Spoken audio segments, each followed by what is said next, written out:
मैं जयमल राठौड़ का इतिहास बताने जा रहा हूँ। ये वही जयमल जी है जो चित्तौड़ किले की रक्षा के लिए अकबर से लोहा लिया था। ये वही जयमल जी है जो चित्तौड़ किला की जब अकबर दिन में दीवारें तुड़वा देते थे तो ये रात में उस दीवारों की मरम्मत करवा देते। ये वही जयमल जी है जिनके एक पैर पर गोली लगने के कारण घायल हो गए थे तो भी कल्लाजी राठौड़ के कंधे पर बैठ के युद्ध लड़ा था। ये वही जयमल जी है जिनको लड़ता देखकर अकबर की सेना भी भयभीत हो गई। ये वही जयमल जी है जिनके नाम का महल चित्तौड़ किले पे बनवाया गया। ये वही जयमल जी है जो चित्तौड़ किले के लिए अपने शरीर की रक्त की एक एक बूंद न्यौछावर कर दी थी और अंतिम सांस तक लड़े। ये वही जयमल जी है जो महाराणा प्रताप के सैन्य गुरु थे। ये वही जयमल जी है जिनकी कृष्ण भक्ति ऐसी थी कि खुद कृष्ण भगवान जयमल जी की तरफ से युद्ध लड़ने गए थे। ये वही जयमल जी है जिनके मरने के बाद एक कहावत प्रचलित हो गई थी कि मरण ने मेड़तिया और राजकरण ने जोधा और मरण ने दूधा और जान में उद्धा। मेवाड़ हमेशा से ही सूरवीरों की धरती रही है। यहाँ की मिट्टी के कण कण में देशभक्ति कूट कूट कर भरी है। ये वही धरती है जहाँ पर अपनी मातृभूमि पर मर मिट जाने वाले सूरवीरों को जन्म देती है। आज भी इस भूमि के कण कण में मातृभूमि पर मर मिटे वीरों का रक्त समाया है और इसी मातृभूमि के लिए मर मिटे थे जयमल जी राठौड़। आज मैं आपको जयमल जी राठौड़ का जन्म से लेकर अकबर का युद्ध तक की कहानी बताऊंगा। साथ ही ये भी बताऊंगा कि जयमल जी तो मेड़ता के शासक थे तो इनको चित्तौड़ किला की रक्षा का भार इनके कंधों पे कैसे दिया। साथ ही आपको ये भी बताऊंगा कि भगवान श्री कृष्ण खुद जयमल बन के लड़े थे युद्ध में। जयमल जी का जन्म विक्रम संवत 1564 अश्विन शुक्ल पक्ष सुदी एकादशी के दिन 17 सितंबर 1507 में हुआ था। अब इनके पिता वीरमदेव जी की मृत्यु के बाद 1554 में जयमल जी 36 वर्ष की आयु में राजगद्दी पे बैठे। ये जयमल जी अपने पिता के साथ कई युद्धों में सक्रिय होने के कारण इनमें बड़ी बड़ी सेना का सामना करना की सूझबूझ थी। अब कुछ दिनों बाद में ही जयमल जी राठौड़ योद्धाओं में सर्वश्रेष्ठ बन गए। अब उस समय जोधपुर पर राव मालदेव जी राठौड़ का शासक था। मालदेव जी की मेड़ता की तरफ नजर थी। ये बात जब जयमल जी को ध्यान में आई तो जयमल जी ने अपनी सेना को संगठित कर लिया और सीमित संसाधनों के अनुसार सेना की तैयारी कर। अब कुछ दिनों बाद मालदेव जी ने जोधपुर पर कब्जा कर और अपनी सेना को संगठित किया और विक्रम संवत 1610 में एक विशाल सेना के साथ मेड़ता पर हमला बोल दिया। तो जयमल जी को मालूम था कि अपनी छोटी सी सेना मालदेव की विशाल सेना का सामना नहीं कर सकती। तो जयमल जी ने बीकानेर के शासक राव कल्याणमल जी को अपनी सहायता के लिए बुला लिया। तो कल्याणमल जी अपनी 7000 की सेना लेकर मेड़ता आ गए। परंतु जयमल जी अपने भाई बंधुओं से युद्ध नहीं करना चाहते क्योंकि जोधपुर के शासक भी राठौड़ थे तो वो भाई बंधु ही थे। इसलिए जयमल जी ने मालदेव को संधि के लिए समझाया परंतु मालदेव ने एक ना सुनी। मालदेव एक जिद्दी राजा थे और वो अपनी जिद पर अड़े रहे और मेड़ता पर हमला कर। तो मेड़ता की छोटी सी सेना जोधपुर की विशाल सेना को टक्कर दी और जोधपुर की सेना को पीछे हटने को मजबूर कर खुद मालदेव जी को युद्ध से पीछे खसकना पड़ा। मालदेव जी के जीवन काल का सिर्फ एक ही ऐसा युद्ध था जिसमें मालदेव जी खुद साथ में गए हो और उनको पीछे हटना पड़ा या हार गए। वो था तो सिर्फ ये मेड़ता के साथ युद्ध जिसमें मालदेव जी खुद को हार का सामना करना पड़ा। इधर जयमल जी ने युद्ध समाप्त होने के बाद युद्ध में छीने हुए निशान मालदेव को राठौड़ों का सिरमोड़ मान के वापस दे दिया। परंतु इस युद्ध के बाद मेड़ता और जोधपुर के बीच जो दुश्मनी की खाई थी वो और गहरी हो गई। इस युद्ध को लेकर एक कहानी भी प्रचलित है कि जयमल जत्रो सूरो और उतरो भगत भगवंत जयमल बनने जूझियो राधा रुक्मन रोकन। इसका मतलब है कि जयमल जी जितने बड़े योद्धा है उससे कई बड़े भगत है भगवान। जयमल बनने जूझियो राधा रुक्मन रोकन। इसका मतलब है कि जयमल बन के राधा रुक्मणी जी के पति खुद श्री कृष्ण युद्ध लड़े। कहते कि मेड़ता के पूरे राज परिवार पर भगवान श्री कृष्ण की कृपा। कहा जाता है कि जब मालदेव मेड़ता पे आक्रमण करता है उस समय जयमल जी भगवान श्री कृष्ण की भक्ति में लीन थे। तो उसी समय उनका सेनापति आता है और देखता है कि जयमल जी श्री कृष्ण की भक्ति में लीन। सेना और सेनापति को साफ निर्देश दिए हुए थे कि मैं जब भक्ति में रहूं तो मुझे कोई डिस्टर्ब ना करे। तो इधर जयमल जी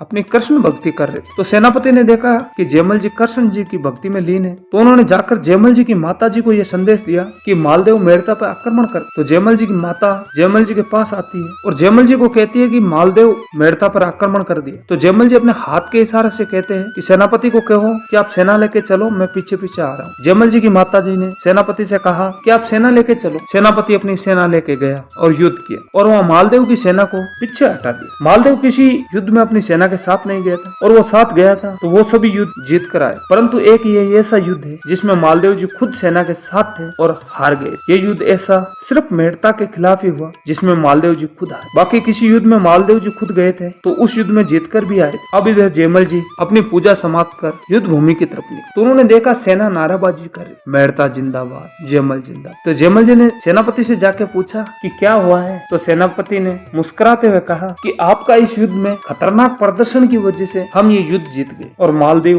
जी युद्ध हार गए। तो सेनापति को कहा, अरे मैं तो अंदर ही था, मैं तो पूजा कर रहा था। तो सेनापति ने कहा, झूठ मत बोलो, सबसे आगे आप ही तो लड़ रहे थे। आप ही ने तो कहा कि आप आगे चलो, मैं पीछे पीछे आ रहा हूँ, और पीछे से आप आ ही गए। और आप ही ने तो कहा कि इधर से लड़ो, उधर से लड़ो। तो जयमल जी ने कहा, अरे मैं नहीं था, मैं तो अंदर पूजा में था। तो कहा जाता है कि सेना ने जब जिद किया तो जयमल जी भागकर मंदिर के अंदर आते। वहाँ जयमल जी देखते कि श्री कृष्ण की मूर्ति से पानी टपक रहा हो, जैसे कोई पसीना टपक रहा है। और कहानियों में यह भी कहा जाता है कि जो भगवान कृष्ण की वो मूर्ति थी उसके दोनों कानों में 2 कुंडल थे, परंतु उस समय एक कुंडल गायब। तो जब वो दूसरा कुंडल जयमल जी को युद्ध स्थल पर मिलता है, और वो जगह आज भी मेड़ता के पास, उस जगह का नाम आज भी कुंडल, जहाँ कुंडल मिला था उसे आज भी कुंडल कहा जाता। और राजस्थानी में दोहे बोले जाते कि जयमल जत्रो सूरो उतरो भगत भगवान, जयमल बनने जूझियो राधा रुकमन रोकन। इस युद्ध के बाद जयमल जी ने मेड़ता में अनेक सुंदर महल बनवाए और मेड़ता में बहुत विकास के कार्य करवाए। परंतु इस युद्ध के बाद मेड़ता और जोधपुर की विरोध की खाई को और गहरा कर दिया, और इसके बदले की आग में मालदेव ने मौका देखकर मेड़ता पर हमला कर दिया। 27 जनवरी 1557 में मालदेव ने मेड़ता पर अपना अधिकार कर लिया। इस समय जयमल जी और उनकी सेना हाजी खां के साथ युद्ध में थी, और जयमल जी के खास योद्धा बीकानेर, मेवाड़ और शेखावाटी की ओर गए हुए, और इसी गुप्त सूचना का फायदा उठाते हुए मालदेव जी ने मेड़ता पर अधिकार कर। अब मालदेव ने मेड़ता के सभी महलों को तोड़कर रख दिया। अब मालदेव ने आधा मेड़ता जगमाल को दे दिया, जगमाल जयमल जी के छोटे भाई थे, और आधा खुद के पास रखा, क्योंकि जगमाल मालदेव जी के पक्ष में था। अब जयमल जी मेड़ता छूटने के कारण मेवाड़ चले गए। वहाँ पर राणा उदय सिंह ने जयमल जी को बदनौर की जागीर दी, परंतु कुछ ही दिनों बाद मालदेव ने बदनौर पर भी हमला किया, और जयमल जी वहाँ पर शौर्य से लड़े, परंतु मालदेव जी की विशाल सेना के सामने जयमल जी की छोटी सी सेना सामना नहीं कर, और मालदेव की विजय हो जाती है। इस कारण बदनौर में छोड़ना पड़ा, और अनेक सालों से जोधपुर की विशाल सेना का सामना अपनी छोटी सी सेना से जयमल जी करते करते समझ गए थे कि कोई शक्तिशाली संगठन के बिना मालदेव जी से पीछा नहीं छुड़ाया जा सकता। और इसी कारण जयमल जी अकबर से जा मिले और अकबर से बातचीत की, और इधर अकबर भी अपने पिता के साथ हुमायूं के विश्वासघात की वजह से मालदेव को गुस्सा थे। और दूसरी बात यह भी थी कि अकबर उस समय के सबसे शक्तिशाली राज्य मारवाड़ को हराना भी चाहता था। अब जयमल जी ने अकबर की सेना की सहायता से मेड़ता पर वापस कब्जा कर लिया, और अब कुछ दिनों बाद राव जयमल जी की भी मृत्यु हो जाती है। उसके बाद जयमल जी को लगता है कि अब तो सारी समस्या खत्म हो गई, लेकिन कुछ ही दिनों बाद ये अकबर की सेना से भागकर आए शेफरुद्दीन को जयमल जी आसरा दे देते हैं, और इस बात से अकबर आग बबूला हो जाता है और जयमल जी से वापस दुश्मनी हो जाती। अब अकबर ने मेड़ता पर हमला के लिए विशाल सेना रवाना कर दी, और इधर मेड़ता में ज्यादा युद्धों के कारण मेड़ता में अनेक क्षति और अनगिनत घर उजड़ गए। पहले ही प्रजा के जान माल की हानि हो चुकी थी। ये सोचकर जयमल जी ने अकबर के सेनापति हुसैन कुली खां को शांति से मेड़ता दे दिया और खुद परिवार सहित बदनौर चले। और अकबर ने भी मेड़ता जयमल जी के छोटे भाई जगमाल को दे दिया। और अब 15वीं शताब्दी में अकबर ने मेवाड़ पर आक्रमण की योजना बनाता है, और अकबर खुद 60,000 मुगलों की सेना लेकर खुद आ गया। 26 अक्टूबर 1567 को अकबर चित्तौड़ के पास आ गया। वहाँ एक गाँव पड़ता है, उसका नाम है नगरी। अब अकबर नगरी गांव में आ जाता है, और इस समय महाराणा उदय सिंह जी भी अकबर से युद्ध लड़ने के लिए तैयार थे, परंतु मेवाड़ के ठाकुर और सामंतों ने कहा कि आप मेवाड़ हित के लिए आपको नहीं लड़ना, क्योंकि आपको कुंभलगढ़ में सेना मजबूत करनी। अब राणा उदय सिंह सामंत और ठाकुरों की बात मान लेते हैं, और इस कारण उदय सिंह जी कुंभलगढ़ चले जाते हैं और फैसला करते हैं कि अब सेना का सेनापति का भार जयमल जी को और पत्ता जी चुंडावत को सौंप दिया जाता है। अब ये सूचना मिलते ही जयमल जी और उनके भाई प्रताप सिंह और उनके भाई भतीजे और राठौड़ योद्धाओं को लेकर वीरों की भूमि चित्तौड़ की ओर निकल जाते। तो अजमेर के पास अग्रा मगरा क्षेत्र में वह रहने वाले रावत जाति के लुटेरों से सामना जयमल जी का। अब लुटेरे भारी लाव लश्कर और जनाना के साथ लुटेरों ने रोक दिया। अब एक लुटेरा सीटी बजाता है तो एक पेड़ पूरा तीरों से भर जाता है। अब सभी लोग समझ गए थे कि लुटेरों ने घेर लिया है। तो उसी समय प्रताप सिंह जी कहते हैं कि अटे या बटे, तो जयमल जी कहते हैं कि बटे। तो उसी समय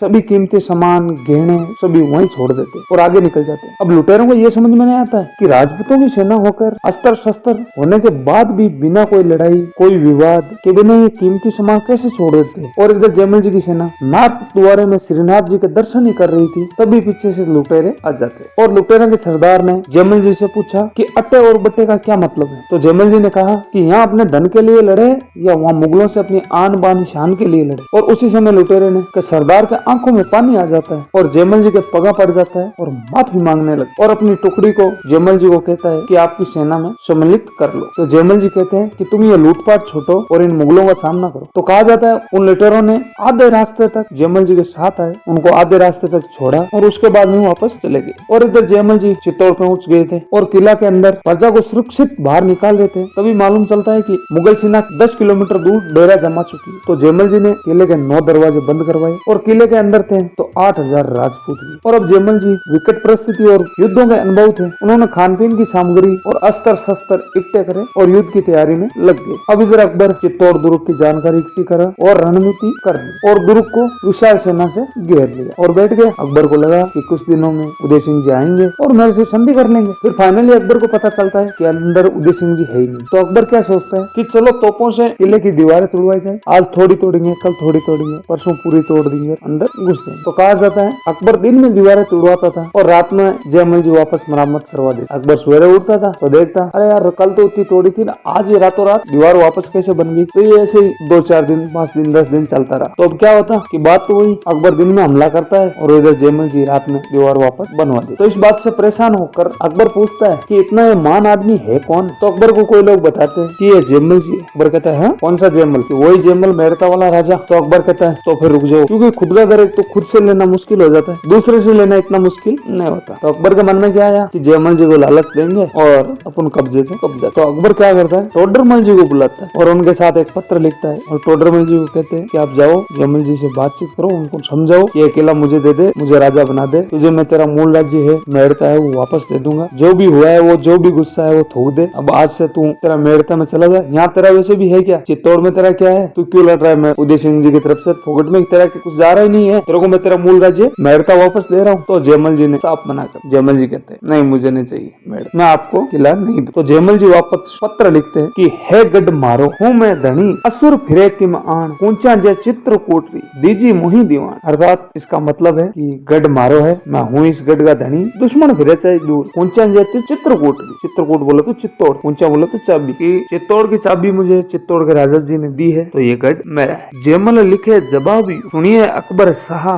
आन फिरे गढ़ ऊपरा पड़ियो धड़पच। तो अकबर सोचता है बहुत टेढ़ा आदमी भाई, तो ना हो सके तो इसे और लालच। तो अकबर इधर से एक पत्र और लिखी, तुझे मेड़ते के साथ साथ नागौर भी दे दूंगा और 1-2 रियासत और दे दूंगा, तो तू मुझे चित्तौड़ दे दे। तो इस पर जयमल जी लिखते हैं भूख ना मेटे मेड़ तोर ना मेटे नागौर, और रजवट भूख अनोखड़ी मेटे मरिया। ये मारी भूख ये तेरा मेड़ता नहीं मेट सके और नहीं मेट सके नागौर, और रजवट भूख अनोखड़ी, ये रजवट भूख है ना ये चित्तौड़ में मरने के बाद ही मिटेगी। तो अब अकबर परेशान हो जाता कि जयमल मानने वाला तो है नहीं। तो अकबर को लग गया था कि अभी युद्ध तो करना पड़ेगा, क्योंकि जयमल जी कोई भी हालत में मानने के लिए तैयार नहीं है। और अब अकबर ध्यान रखता है कि जयमल जी रात में दीवार कैसे बनाते। जैसे ही रात हुई जयमल जी अपनी दीवार वापस बना रहे तो उसी समय पर अकबर ने अपनी संग्राम नामक बंदूक से निशाना लगाता है और वो गोली जयमल जी के पैर में जा लगती, वहाँ जयमल जी घायल हो जाते हैं। और इस समय अकबर ने किले के नीचे सुरंग बनाने का प्रयास, सुरंग बनाकर किले की दीवारों को बारूद से उड़ा देंगे, परंतु उस समय कहा जाता है कि राजपूत वीर किले के ऊपर से तीर मारते, कहते हैं कि इतने मुगल मारे थे कि लाशों का भार लग गया था। तो उस समय कोई सुरंग खोदने के लिए तैयार नहीं था। तो कहा जाता है उस समय अकबर सुरंग खोदने वाले मजदूरों को एक एक टोकरी के बदले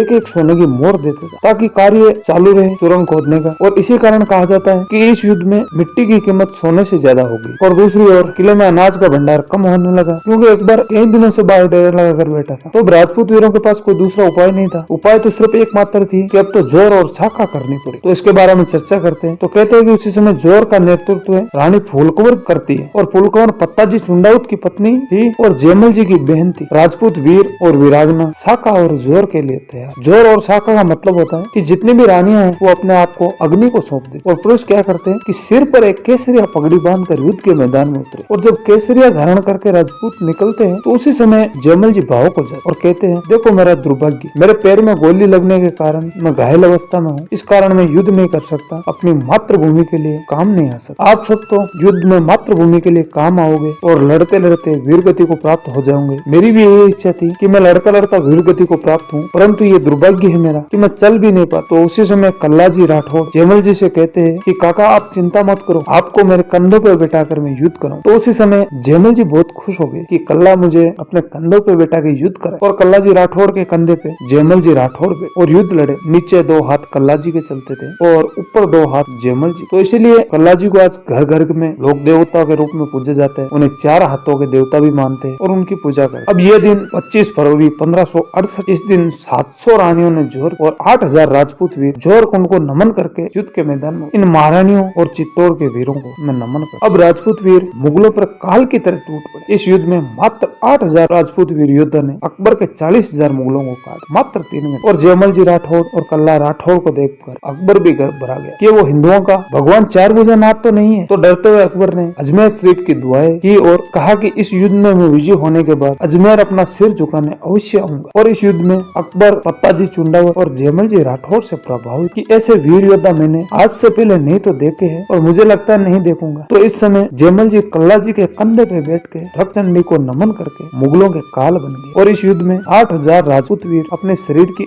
एक एक रक्त की बूंद मातृभूमि के लिए बलिदान कर और अपनी अंतिम सांस तक लड़े और वीर गति को प्राप्त। इन सभी वीर और वीरांगनाओं को मेरी तरफ से सतत नमन, जो अपनी आन बान शान के लिए अपनी मातृभूमि के लिए मर मिट गए पर किसी के सामने झुके नहीं। अब चित्तौड़ पर अधिकार अकबर कर लेता है, परंतु उसके हाथ में राह के सिवाय कुछ नहीं। तो इसी कारण अकबर ने चित्तौड़ पे बहुत बड़ा नरसंहार और 30,000 मासूम लोगों को गाजर मूली की तरह। चित्तौड़ में 2 ही बड़े नरसंहार हुए हैं, एक तो खिलजी ने करवाया और दूसरा अकबर ने। इस युद्ध का शौर्य जाता है जयमल जी मेड़तिया और पताजी चुंडावर। इनका युद्ध देखकर अकबर खुद प्रभावित हुआ और इनकी मूर्तियां आगरा के महल के सिंह द्वार पर लगी। उस पर अपने राजस्थानी भाषा में बहुत अच्छी कहावत, जयमल बढ़ता जीवने पतो बाएं मास राजपूत चढ़िया हाथियां चढ़ियो जस। अर्थात इसका मतलब है कि महल के अंदर जाते समय जीवना का मतलब है बाएं साइड। बाएं साइड में तो मूर्ति जयमल जी की है और दाएं साइड में मूर्ति है पत्ता। राजपूत चढ़िया हाथियां कि राजपूत हाथी के ऊपर बैठे हैं। चढ़ियो जस आका बोले तो इनका शौर्य, वीरता और इनकी कीर्ति के चर्चे धरती से आसमान तक। बाद में इनकी मूर्तियों को औरंगजेब द्वारा खंडित करवा, ये कहते हुए कि इन काफिरों की मूर्तियां किसने, परंतु जयमल जी मेड़तिया और पत्ताजी चुंडाउत की मूर्तियां बीकानेर के जूनागढ़ किले में भी बीकानेर के शासक राय सिंह जी ने बना। वो आज भी है बीकानेर के जूनागढ़ किले में सूरज पोल पे लगी हुई है वो मूर्तियां।